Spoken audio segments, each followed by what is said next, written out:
Thank you so much, Chairwoman Maloney, for hosting this very important hearing, and thank you to all of our attendees and our witnesses for joining us here today. I think one of the things that was just kind of brought up was this idea that that Americans need, quote unquote, this idea that we have had cheap energy. Let's talk about that. Let's talk about this myth of quote unquote cheap energy. Because right now in Astoria, in the district that I represent, in frontline communities, in low income communities, in Black communities, in Latino communities, in immigrant communities, in brown communities, indigenous communities, we know that there is no such thing as cheap energy. Because the price of cheap energy has always been our lives, our health, our lungs, our cancer rates. So maybe it's cheap for someone else in a mansion that gets to breathe clean air in a nice property, but it is not cheap for the 1.2 million people in this city alone that live within striking distance of a peaker plant. We have right here in our district and in our city. And by the way, let's also talk about the fact that the economics of a peaker plant are not cheaper either. Electricity from peaker plants in New York City alone are up to 1,300% more expensive than the average cost of electricity in the rest of this state alone, let alone the rest of the country. But when you look at the proposed retirement and replacement plans for a peaker plant, people could save, ratepayers could save $1 billion in energy costs by 2035 by replacing these plants alone. And the reduced environmental and health impacts from the avoided emissions from a peaker plant could create an additional savings of another $1 billion by 2035, not nationwide, right here at home in our city. This myth of cheap energy, especially when we talk about the tragedy and the travesty of what is happening in Afghanistan right now, the amount of global conflict, the amount of lives that are given up, both in our health, both in global conflict, both in geopolitical destabilization. Oil is anything but cheap. It is the most costly fuel source that we have, with the ultimate cost being our planet and our future. So let's dispense with the myth that gas and oil and fossil fuels are cheap. They are the most costly thing that we do. And future generations do not have the opportunity here to tell us what this is costing them. So I want to start off with that note. Now, right here, let's talk about the brass tacks and the facts. According to the New York Public Service Commission, peaker plants around the city emit twice as much carbon dioxide per unit of electricity than regular power plants, and 20 times as much as nitrogen oxides. And before I go further, I want us to step back a little bit in defining the peaker plant issue as well. What are peaker plants? I apologize for just diving into this.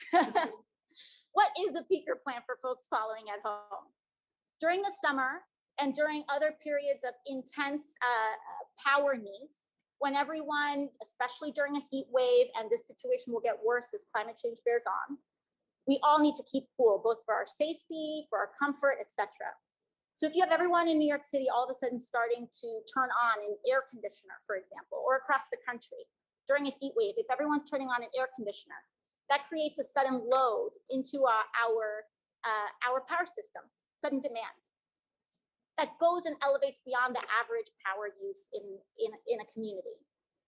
So what do we do? Well, for a very long time in many communities, they have decided to install what is known as peaker plants, temporary fossil fuel plants that turn on just for these times of intense energy use. And then for the rest of the time, throughout the rest of the year, they lay dormant. Fossil fuel companies and multimillionaires and billionaires, frankly, rake in because they get paid regardless. They get paid billions of dollars, about 4.5 billion just here in New York City alone, just to have the option of switching on a peaker plant. And so the argument here from the fossil fuel industry is that there is no other way. There is no other way we can solve this problem. We cannot solve or address the intensity of power demand in any other way. That there's no way that solar can do it. There's no way that any other source of renewable or clean energy can do it. That there's no way that we can address technology. There's no way we can use battery storage. And our answer to that is simply, it is not true. It's not true. We believe and we know that there is a better way. Our witnesses and our experts that are testifying here today know and understand the details of how we can do that better way. We can hear about battery storage. We can hear about community solar. We can hear about microgrids. We can hear about expanded opportunities for how we can save our planet and our city if we just loosen the grip of dark money and the fossil fuel lobby over people, loosen that grip over those in positions like mine. So that's what we're here to listen about today. And particularly in this community, in March, NRG planned to convert the Astoria peaker plants from oil burning into a natural gas facility. That's also not the way. And when we talk about reducing carbon emissions, there's a lot of funny math that goes into this from the fossil fuel industry. They want you to believe that fracking brings down carbon emissions.